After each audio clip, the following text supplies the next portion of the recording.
This is one of my earliest memories. I was 4, so I'm not really sure you can trust my memory. I was 4, and I remember being dropped off at church during the Christmas season for a children's program practice, and I walked in, and it was clear that I was late for some reason, which is weird, because I don't come from a late family. Maybe I had even missed a practice, because there in the sanctuary, there were like 200 other kids already there. Maybe it was 200. It was the 70s, and everyone still went to church. Maybe it was 40. I was 4. 200 kids, and they were all singing this song when I walked in, and it sounded absolutely magical and mysterious and wondrous. And I don't know how they all knew this song. I had never heard this song before, but I had to know it. I had to learn it. I had to know this song and sing it with them and be a part of this magical, mysterious, wondrous thing.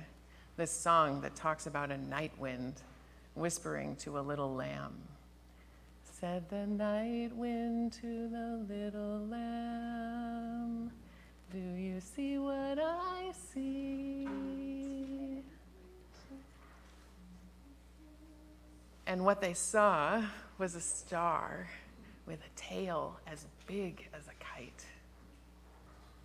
And by the end of that song, you heard all these little voices getting louder and getting bigger and talking about a song with a voice as big as a sea.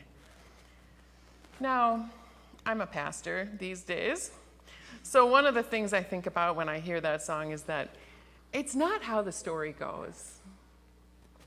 The night wind pointing out to the lamb in the star, and the star, okay, in the sky. Mixing up the Gospels a little, but that's okay. The little lamb speaking to the shepherd, that's a cute way of involving all of creation in this wondrous story. But then the shepherd boy goes to the mighty king. And that's not in any of the stories in the Bible. Nope. And the shepherds tell the king about this child who's shivering in the cold. Let us bring him silver and gold, which, okay. We get the magi mixed up with the kings kind of regularly, and I'm not sure why the shepherd thought silver and gold were the right answers to a child shivering in the cold.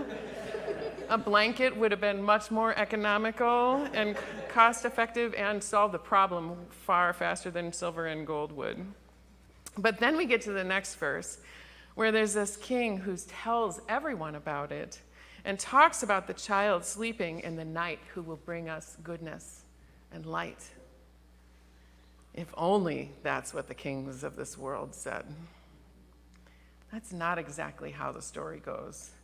I don't know if you know the story, but the king in the Gospel of Matthew is so threatened by this baby that he sent out people to look for him, and as a result orders that all males under the age of 2 should be slaughtered. Not exactly goodness and light. If only the kings of this world asked people to pray for peace, people everywhere. A child, sleeping in the night, who will bring us goodness and light. That's the story that we tell on Christmas. That's the story that we'll tell here at Spirit Garage on December 24th at 4 o'clock. And we welcome you to join us at that service to experience the wonder of the story of a God who took on flesh and lived among us.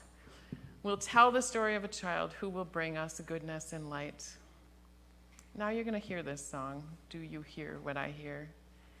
And wish that this is how the story had gone, that the kings, that the powers and principalities of this world, that we would respond to goodness and light with prayers for peace everywhere, because surely that's what our world needs.